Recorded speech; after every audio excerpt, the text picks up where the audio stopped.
over 200 prominent economists and technology leaders, including Eric Schmidt, signed an open letter warning that artificial intelligence could trigger job displacement on a scale never before recorded.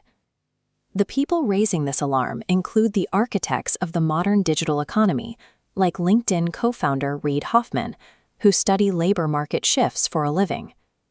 Their letter points out that this shift will eclipse the Industrial Revolution in size, while happening in a mere fraction of the time that it originally took to move from agricultural farms to industrial factories.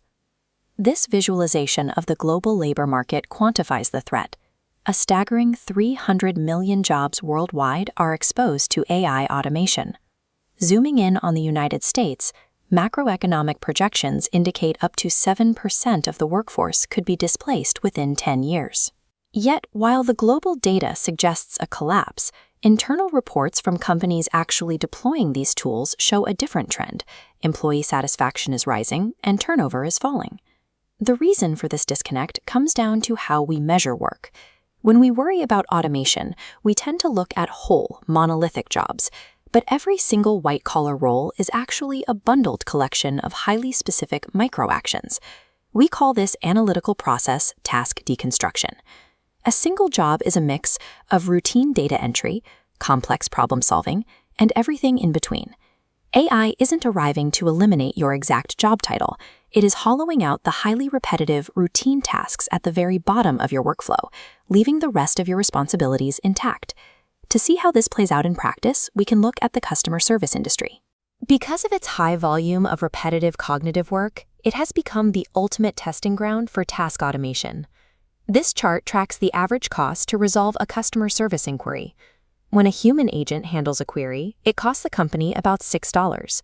When an AI handles it, that cost drops to 50 cents. Because of those massive savings, companies are shifting up to 80% of their total routine interaction volume, things like basic order tracking and password resets, straight to the AI. For the human agents who remain, not having to answer those basic queries frees up roughly 2 hours of their day. Instead of firing those agents, companies are turning them into escalation specialists. With the routine clutter gone, these workers are now handling 40% more complex, high-stakes tickets per shift. While the macro-level fear predicted mass layoffs, these AI-assisted teams are seeing agent turnover drop by 29%. The human customer service job hasn't vanished. By stripping away the routine data retrieval, the role has been upgraded to focus strictly on complex problem-solving and human empathy. Prestige professions face the same internal logic. High-end knowledge work is undergoing the same deconstruction as the call center. In the legal profession, law firms are deploying AI to sift through massive files of case law and run predictive modeling to forecast trial outcomes in seconds. But the algorithms hit a strict boundary. They cannot replace human judgment, overarching legal strategy, or managing client relationships.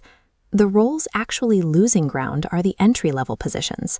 The initial document review and basic legal research traditionally assigned to junior associates and paralegals are what the algorithms absorb.